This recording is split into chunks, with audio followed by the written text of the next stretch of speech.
Dear friends, welcome to the first press conference of the second round. We have with us here Peter Svidler and Veselin Topalov, who ended their game in a draw.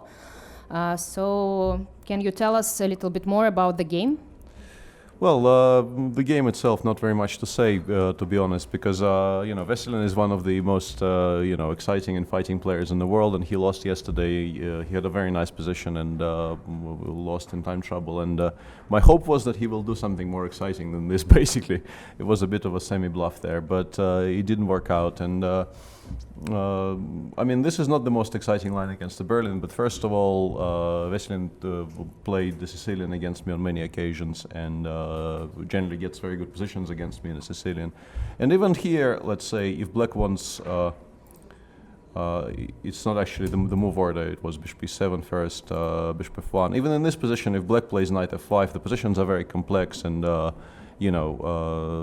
both sides can be better, but there's a lot of play. But after Knight e5, this line, there's really very, very little here White can do.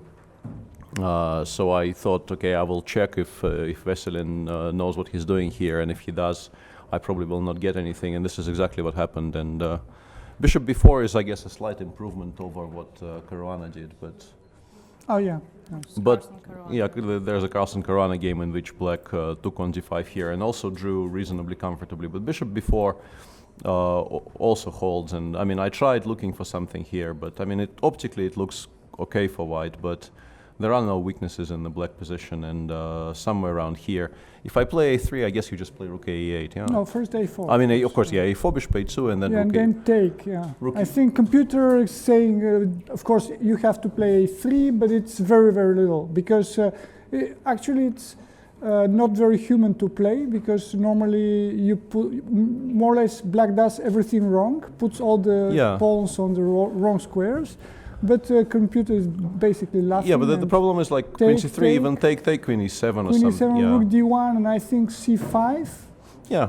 The problem is, in endgames I might actually be running some risks because the pawn on b2 will c5 or bishop f5, maybe. First bishop f5, maybe? Or I'm not sure, but generally speaking, I just didn't believe I was better here, to be honest, because there are too few pieces left on the board, and if I trade queens, actually I think bishop f5 is more. Yeah, but black pawns are quite active, and I might actually, if a lot of pieces come off, it's probably Black who will be playing for a win here, and also by this point I had like 50 minutes against an hour and 45, so there was very little doubt that Veselin knows exactly what he's doing here. So I played a4, which is. If Black plays ba4 and bishop b6, which is the most natural response, everything comes off, and in the final position, there are no pieces left on the board. So a slightly regrettable game for the spectators, I guess. But as I said, I hoped for slightly different opening choices from Veselin here, and did not get what I want. Okay, well, Veselin, can you add something?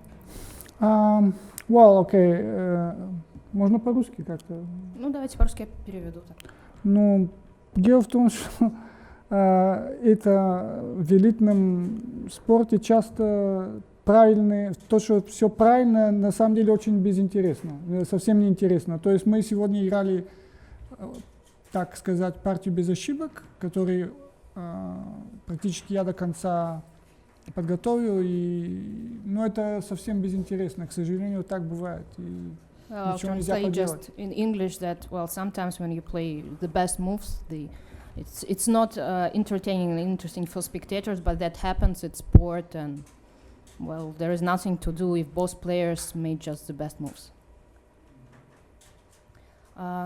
Okay, so thank you very much. That's it for the press conference. The Russian press will be able to ask their questions in Russian just after that in the hall. Thank you very much. Sure.